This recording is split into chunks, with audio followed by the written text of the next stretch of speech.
Anong course mo? Tourism management. Tourism management. Yes. Ang familiar akong course yung tourism. Ano yung tourism management? Management po. Ang ganda. Ay! Dean's Lister ka pa niyan. Dean's Lister sa Lyceum mo pala bang proud na proud yung Dean. Ang sexy nun, girl. Yung tourism kasi Oo, dati. very smart. FA usually, di ba? Parang, ang management daw, parang Sabi sa'yo ito yung anak nung... Siya ba yun? Siya ba yung nanay niya hindi? Ano po, parang pinagsama-sama po, hindi lang po kasi pang FA, pero din po pang hotel, pang airlines, ganun. So, Para sa isang pangkaraniwang tao na magtatanong tungkol sa kurso mo, paano mo ipapaliwanag ng pinakamadaling maunawaan? Yung, ano ba yung tourism management? tourism management po, yun po talaga yung pinag-aaralan ng buong Pilipinas, yung mga, hindi, I mean, yung mga lugar po sa, yung mga attractions. And also, biography. Gusto kong ikaw ang wala magpapasko sa pamilyang ito!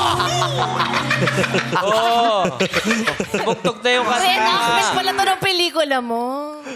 Okay. Ganda. Tourism management. Yun ang pinag-aaralan ng buong Pilipinas. Pilipinas. Oo, Ano po, buong mundo, ganun. Buong mundo. I mean, yung mga- Buong mundo na. Kanina Pilipinas lang. Ano kaya ang maganda? Pinag-aaralan na pala ito ng buong mundo. Hindi pa masyadong naintindihan para explain sa amin. World Management. As somebody na mahal na mahal yung bansa, siguro Yan. gusto mong talagang palaguin ang business ng mga tourist spots, hotels, pagiging Buti kasama mo yung FA. manager mo. Yung ba? Buti na nabasa niya. Baka tourism management. Business Siguro, side. siguro, hindi ako sure. Siguro pinag-aaralan doon kung paano ma-preserve yung ma-preserve yung mga tourist spots at kung paano magagamit ito sa pamamaraan na makakatulong sa ekonomiya ng isang bansa. Yung ba yun ang Diba? ibig sabihin? Opo. Hindi daw. Pinag-aaralan na ng buong mundo.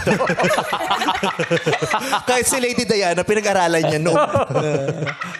Tourism. Historical Yun ang ibig mong spots. sabihin. Yes, historical Heritage sites. Oh, Ganyan. yes. Dun po, Kasi pinag-aaralan natin. mas magandang napag-aralan mo, pero mas maganda rin na ma-share mo kasi sa ibang tao kung ano yung napag-aralan mo. 'Di ba? Kasi In one 'di ba yung hindi sentence. yung nasasarili natin kung ano yung natutunan natin, 'di ba? Pwede An educated person should be generous enough to share her education and her learnings from other people. Ate, according to Google, Ayun, Google! tourism management is the planning, organizing, and execution of activities in the tourism and hospitality industries. Kasama yung hospitality. Pinag-aralan niya ng buong mundo. Dapat alam natin. Yun yung katumbas, no? Dapat pag-aralan ng buong mundo. Destinations. Tama ka naman. Sa palagay mo, anong nararamdaman ngayon ng Dean ng Lyceum? Sorry po. Sorry po. Hindi. Maaring alam niya yan. Hindi niya lang masyado na-explain kasi overwhelmed. Yes, kaya kinakabahan. Tapos, kinakabahan. Ganyan pa yung suot niya, makanilalamig Yes. siya. diba? Sobrang lamig po. Ang daming mga factors na kailangan i-consider kung bakit ang isang tao paminsan-minsan ay may mental block. Yes, totoo. Di ba? Alam mo saan nanggagaling yung kaba niya? Saan? Hindi sa siya atin din. Hindi! Hindi lang sa atin. Saan? Dahil di niya panood yung pelikula mo.